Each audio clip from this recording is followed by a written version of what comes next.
மூன்றாம் உலகப் போர். போன அத்தியாயத்தில் கருத்தம்மாயி கல்யாணம் செய்து சிட்டம்மாவை வீட்டுக்கு அழைத்து வந்ததும் வராததுமாய் வீட்டு தோட்டத்திற்கு உடனடியாக அழைத்து சென்றார். அங்கு வளர்ந்திருந்த 3 மரங்களை காட்டி, அதாவது 2 தேக்கங்கன்றையும் ஒரு புங்கங்கண்ணையும் காட்டி, இவங்கதான் நம்முடைய குலசாமி என்று விளக்கம் கூறுகிறார் கருத்தம்மாயி. தன்னுடைய அப்பன் பட்ட கடனை தன் ஆயுள் முடிவதற்குள் மீட்க வேண்டும், தன்னுடைய நிலத்தை சொந்தமாக மீட்டெடுக்க வேண்டும் என்ற ஆசையை தன்னுடைய ஆசை மனைவி சிட்டம்மாவிடம் தெரியப்படுத்துகிறார். கருத்தம்மாயின் ஆசை நிறைவேற காலமும் நேரமும் காலநிலையும் மழையும் உதவி புரியுமா? வாருங்கள், அடுத்த அத்தியாயத்தில் என்ன நடக்கிறது என்று பார்க்கலாம். அத்தியாயம் 5. நியூ சயின்டிஸ்ட் பத்திரிகையில் வெளிவந்த அந்த கட்டுரையின் மீது கணிசமான கண்கள் மொய்த்தன. இணையத்திலும் சுற்றுச்சூழல் ஆர்வலர்களின் மின்னஞ்சல்களிலும் அது நிறைந்து வழிந்தது. அமெரிக்க பல்கலைக்கழகங்களின் அண்மைக்கால விவாதப் பொருளும் அதுதான். வழக்கமாக தங்கள் தோள்களை சற்றே உயர்த்தி குலுக்கி உதடு பிதுக்கி முகஞ்சுளித்து எதையும் அலட்சியப்படுத்தும் அமெரிக்க விஞ்ஞானிகள் கூட ஆமாம் பார்த்தேன் என்று பதிவு செய்தார்கள். ஐரோப்பிய ஆய்வு மாணவர்கள் கூட அந்த கட்டுரையை சாண்ட்விச்சோடு சேர்த்து கடித்துக் கொண்டிருந்தார்கள். கட்டுரை போலவே கவனத்துக்குள்ளானது எழுதிய எமிலியின் பெயர். அதை மொழிபெயர்க்கும் பணியில் முனைந்திருந்தன சில இந்திய பல்கலைக்கழகங்களும். ஓர் உறுத்தும் உண்மை, அன் இன்கன்வீனியன்ட் ட்ரூத் என்ற சுற்றுச்சூழல் ஆய்வுக்காக நோபல் பரிசை பகிர்ந்து கொண்ட அல்கோரை விமர்சித்தவர்கள் கூட இந்த கட்டுரையை முற்றிலும் நிராகரிக்க முடியாது என்று முன்மொழிந்தார்கள். விஞ்ஞான உண்மைகளை தாண்டி மனித நேசம் படிந்திருந்தது அந்த ஆய்வில். அறிவின் மூட்டையாய் கிடந்த அந்த கட்டுரையின் மீது ஒரு சொட்டு கண்ணீரும் விழுந்திருந்தது. அது படர்ந்து ஒட்டுமொத்த மானுடத்தையும் வியாபித்து நனைத்ததாய் தோன்றியது. இது போன்ற கட்டுரைகளை எல்லாம் கூர்வாளில் கிழித்து குடல் வாங்குவதற்கென்றே பேனா வைத்திருக்கிற ஒரு விமர்சகர் இப்படி எழுதினார். சில கட்டுரைகள் பொருந்தாத தொப்பிகளை பூட்டிக்கொள்ளும் கோமாளிகளைப் போல உள்ளடக்கத்தோடு ஒட்டுவதில்லை. சில கட்டுரைகள் ஆடம்பரம் சூடிவரும் சீமாட்டிகளைப் போல தம்மை விட தம் அலங்காரமே கவனிக்கப்பட வேண்டும் என்று ஆசைப்படுவன. சில கட்டுரைகள் வாசத்தால் மட்டுமே தங்களை அடையாளம் காட்டும் மூலிகைகளைப் போல தங்கள் முகத்தை முன்னிலைப்படுத்தாமல் குணத்தை முன்னிலைப்படுத்தும். எமிலியின் கட்டுரை இந்த 3ஆம் வகை மூலிகை. காந்தி கிராமம் பல்கலைக்கழகம்தான் முதலில் அதை மொழிபெயர்த்து வெளியிட்டது. போருக்கு எதிரான உலகப்போர். முதல் 2 உலகப் போர்கள் முடிந்துவிட்டன என்று சரித்திரம் அறிவித்து விட்டது.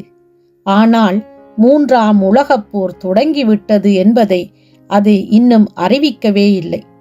அது கண்ணுக்கு தெரியாத யுத்தம், கை குலுக்கிக் கொண்டே நடக்கும் யுத்தம், கொள்கிறவன் கொள்கிறான் என்றும் சாகிறவன் சாகிறான் என்றும் அறிந்து கொள்ள அவகாசம் தராத யுத்தம்.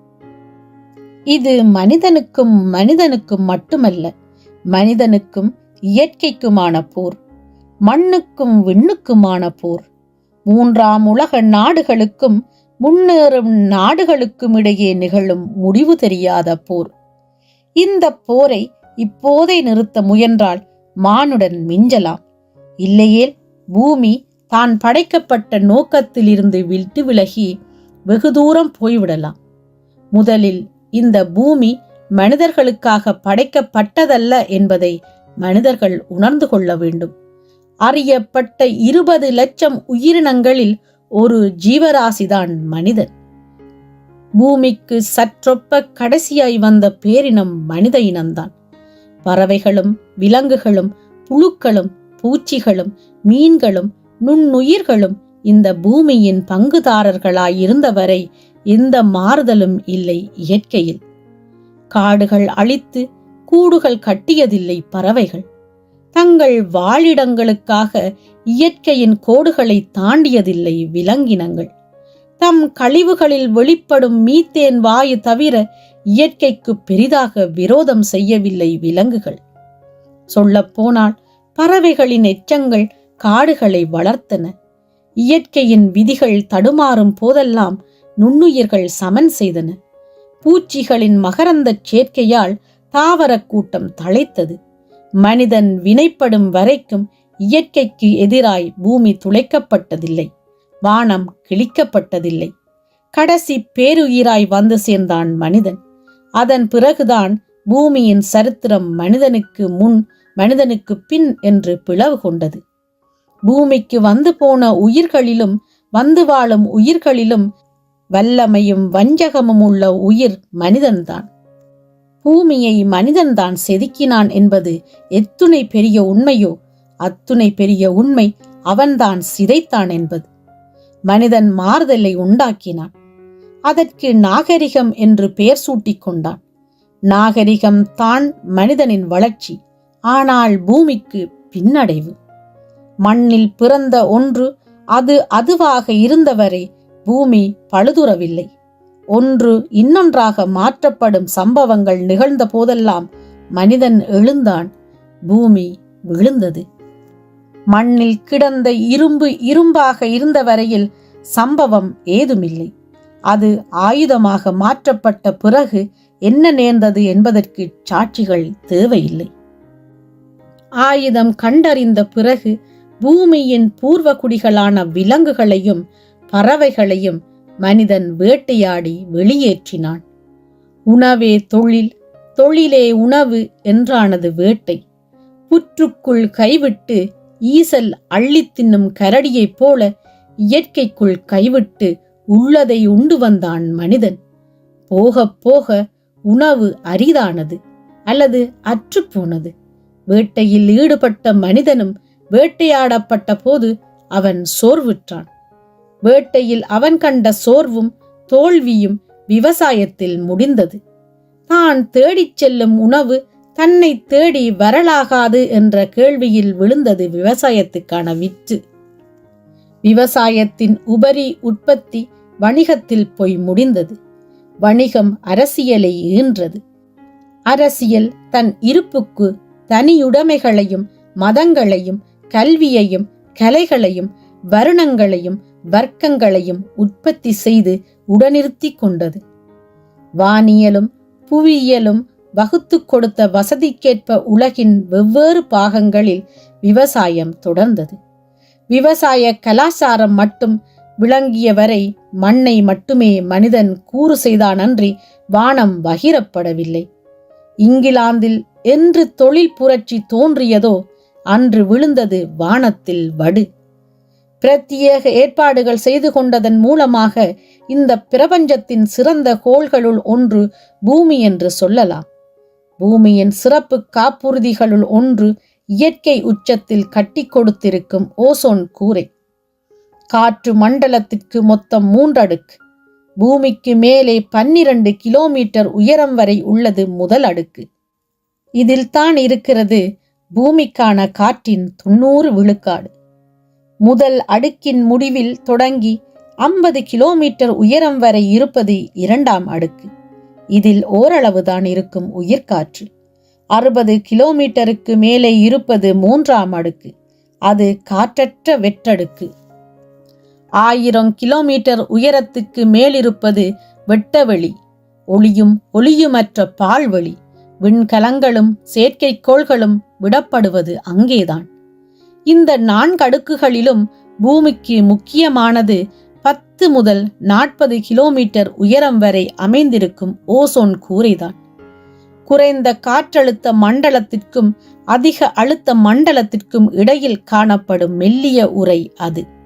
3 ஆக்சிஜன் அணுக்களால் ஆனது. பூமியை உருகவிடும், கருகவிடும் புற ஊதா கதிர்களை வடிகட்டி பூமிக்கு சாந்தப்படுத்தி அனுப்பி வைக்கும் சக்தி மிக்கது. இத்தகைய யுகங்களாய் இந்த பூமியின் மீது வெயிலின் கூரான வேல் வந்து நேராக பாயாமல் தடுத்து காத்த தாய்க்கூரைதான் அது. அந்த கூரையைத்தான் இன்று கிழித்தறிந்து விட்டான் இந்த நூற்றாண்டு தொழிற்புரட்சி மனிதன். இந்த கட்டுரை எழுதப்படும் இந்த நாள் வரை 29 மில்லியன் சதுர கிலோமீட்டருக்கு கிழிந்து கிடக்கிறது ஓசோன் கூரை. பூமிக்கெதிரான புற ஊதா கதிர்களின் படையெடுப்பு எளிதாகிவிட்டது. கிழிந்த கூரையை தைப்பதற்கு மாறாய் இன்னும் கிழிக்கவே எத்தனிக்கிறோம். ஆண்டுக்கு 200 மில்லியன் டன் கார்பன் மொனாக்சைடுகள், 50 மில்லியன் டன் ஹைட்ரோ கார்பனும், 150 million ton sulphur dioxide, 190 million ton சாம்பலும் காற்றில் கலந்து உடைந்த கூரையை மேலும் மேலும் உடைக்கின்றது. மனிதன் கவலைப்படுகிறானோ இல்லையோ, இந்த மாபெரும் ஆபத்தை எண்ணி மலை சிகரங்கள் மட்டும் தனித்தனியே அழுது கொண்டிருக்கின்றன. கூடிக்கொண்டே போகிறது புவி வெப்பம். 1 டிகிரி வெப்பம் கூடியதற்கே மென் சிறகு கொண்ட சில பறவை இனங்களும் கம்பளித்தோல் கொண்ட சில விலங்கினங்களும் பூமியை விட்டே போய்விட்டன. புவி வெப்பத்தால் 1 மணி நேரத்திற்கு ஓர் உயிரினம் அழிந்து கொண்டே இருக்கிறது. இன்னும் 3 டிகிரி வெப்பம் கூடினால் போதும், உலகின் 33 விழுக்காடு விலங்கினங்கள் அழிந்து போகும் என்கிறார்கள் ஆய்வாளர்கள். அதை நம்பி தீர்வதற்கான திட ஆதாரங்கள் கிடைத்துள்ளன. ஆர்கன்சாஸ் மாநிலத்தில் தலைக்கு மேலே பறந்த 5000 பறவைகள் பொத்தென்று தரையில் விழுந்து செத்தொழிந்த காட்சியை இப்போதும் நீங்கள் பார்க்கலாம் இணையத்தில். பருவங்களை ஏமாற்றி திடீரென்று வெப்பம் கூடிப்போன ரஷ்யாவில் சூடு தாங்காமல் நீராடப் போன பலர் நீர்நிலைகளிலேயே செத்து மிதந்ததை உலகறியும். சரிந்து கிடந்த பருத்தி பொதிகளைப் போல் விஸ்கான்சின் நகரத்தில் ஒரே நேரத்தில் இறந்து கிடந்தன சில 100 பசுக்கள். மெக்சிகோ வளைகுடாவில் இறந்து கரை ஒதுங்கிய எண்ணற்ற பிராணிகளை கண்கொண்டு கண்டு கலங்கியவள் நான். கடந்த நூற்றாண்டுகளில் 160 கோடியில் இருந்து 650 கோடிக்கு தாவி இருக்கிறது உலக மக்கள் தொகை. ஆனால் அதே காலப்பகுதியில் மனித குலம் இழந்திருக்கிறது உலகச் சதுப்பு நிலக்காடுகளில் பாதியை. இழப்பு என்பது பூமிக்கொன்றும் புதிதல்ல. அழிவு என்பது மனித குலத்திற்கு அதிசயமும் அல்ல. ஆனால் அழிவுகளையும் இழப்புகளையும் சமன் செய்து கொள்ளும் சக்தி இதுவரை இருந்தது மண்ணுக்கும் விண்ணுக்கும். இப்போது இரண்டுமே தங்கள் சக்திகளை இழந்து வருகின்றன. துருவங்கள் உருகுகின்றன, பருவங்கள் மாறுகின்றன. காலம் காலமாய் விவசாயிகள் கொண்டிருந்த மரபுசார் அறிவை மறுதலிக்கிறது இயற்கை. விவசாயத்தையே பெரிதும் நம்பி வாழும் 3ஆம் உலக நாடுகள் தங்கள் நிலங்களில் வேளாண் குடி மக்களே மடிந்து மக்கி உரமாவதை தடுக்க முடியவில்லை. அவர்களின் வானம் இடம் மாற்றி வைக்கப்பட்டு விட்டது. மண்ணை ரசாயனம் தின்று விட்டது. நீர்நிலைகளை குடித்து விட்டன சாயக் கழிவுகள். புவி வெப்பமாதல், உலகமயமாதல் என்ற 2 பூதங்களால் ஒரு விவசாயி ஒரே நேரத்தில் விழுங்கப்படுகிறான். அவன் வானிலையை வளர்ந்த நாடுகள் தீர்மானிக்கின்றன.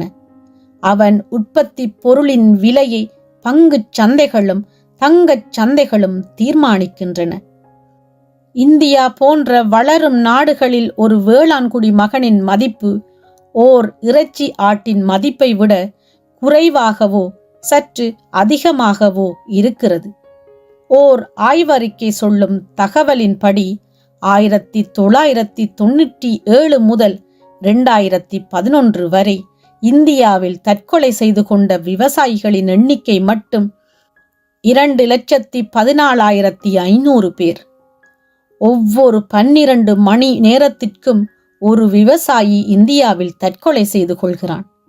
இந்திய ஐதீகப்படி இவர்கள் அனைவரும் விதிவந்து செத்தவர்கள் என்று விலக்கிவிட முடியாது. ஒரு மனிதனை தற்கொலைக்கு தள்ளுவது பாதி கொலைதான். இனியேனும் 3ஆம் உலக நாடுகளின் வானத்தில் வைத்த வாளையும் கழுத்தில் வைத்த கத்தியையும் வளர்ந்த நாடுகள் அகற்றிவிட வேண்டும்.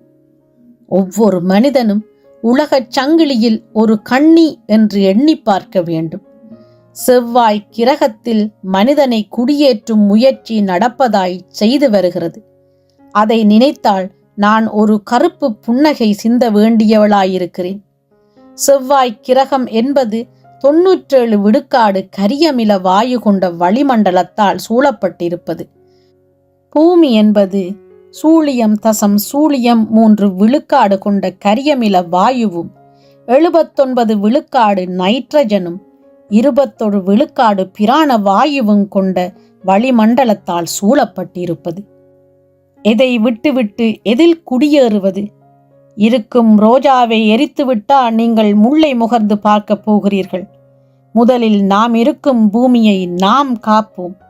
வானத்தை கிழிக்காத, காற்றை தொலைக்காத, பூமியை எரிக்காத வாழ்க்கை முறைக்கு மனித குலத்தை மாற்றி பார்ப்போம். வளர்ந்த நாடுகளுக்கு என் கட்டுரை சலிப்பை தரலாம்.